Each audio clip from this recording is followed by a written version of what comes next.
YouTube Tamil மக்களுக்கு வணக்கங்க. இந்த கோவில் பார்த்தீங்கன்னா, திருவண்ணாமலை மாவட்டத்தில் உள்ள ஆரணியில் உள்ளது. புத்திரகாமேஸ்வரர் கோவில். தசரத மகாராஜா வழிபட்ட இடமும், ராமர் பிறந்த இடமான இந்த கோவில் மிக பிரசித்தி பெற்ற கோவில். பல ஆயிரம் வருடம் கடந்த வந்த பழமையான ஒரு கோவில்.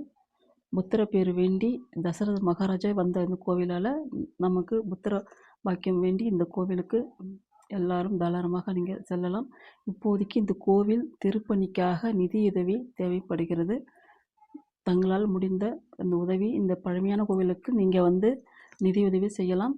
அதாவது இந்த கோவில் பார்த்திங்கன்னா, தசரத மகாராஜா காசிக்கு போய் விஸ்வநாதரை தரிசனம் பண்ணும்போது அவருக்கு ஒரு ஆச்சரியான ஒரு வார்த்தை, தெற்கு திசையில் இருந்து வடக்கு நோக்கி பாய்கின்ற ஆறோட பக்கத்தில் இருக்கிற கோவிலை நீங்கள் வழிபட்டு வந்தால் உங்களுக்கு மகன் பிறப்பான் என்ற ஒரு ஆசிரியை.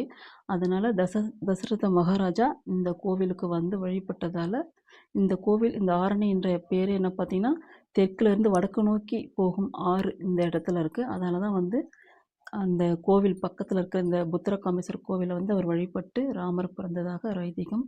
இப்போ இந்த கோவில் சாதாரண ஒரு மணல் சிமெண்ட்டெல்லாம் பூச்சி கிடையாதுங்க. இது முழுக்க முழுக்க சுண்ணாம்பால் செஞ்ச அந்த ஒரு அதாவது என்னது, அந்த குழம்பமா அது என்ன சொல்கிறது, அதாவது சுண்ணாம்புலேயே குழைச்சி பண்ணுற, அதாவது இதுதான் ஒரு காலகாலத்துக்கு நிலச்சி நிற்கிற மாதிரி அந்த பூச்சி தான் இது வேலைப்பாடு பண்ணுது. அதனால் சிமெண்ட்டை விட இது விலை அதிகமான ஒரு ப்ராசஸிங். இது அந்த பழமையை மாறாமல் அந்த இது செய்கிறாங்க. இது பார்த்திங்கன்னா, இது ஃபுல்லாகவே நாகேந்திர பகவான். இங்கே பார்த்தீங்களா, இது தாங்க இந்த மாதிரி இந்த கோவில் பல ஆயிரம் வருடம் கடந்ததால் இந்த சுவர்கள் எல்லாமே சிதிலம் அடைஞ்சிருச்சு. இது தாங்க இந்த பூச்சிக்காக அந்த சுண்ணாம்பு பூச்சி தயார் பண்ணுறாங்க. இதுக்கு தான் இந்த கோவில் திருப்பணிக்காக இதில் வசூலிக்கப்படுகிறது. நல்ல சிவன் பக்த உள்ளவர்கள், இல்லை புத்திரபாக்கியம் வேண்டி உள்ளவர்களும், இல்லை நம்ம குடும்பம் நல்ல மேலும் மேலும் உற்பத்தி ஆகிறதுக்கும் குடும்பம் நல்லா இருக்கும், இந்த கோவிலுக்கு உங்களால் முடிந்த அளவுக்கு நீங்கள் நிதியுதவி பண்ணலாம். பாருங்கள், இதுதான் அந்த சுண்ணாம்பு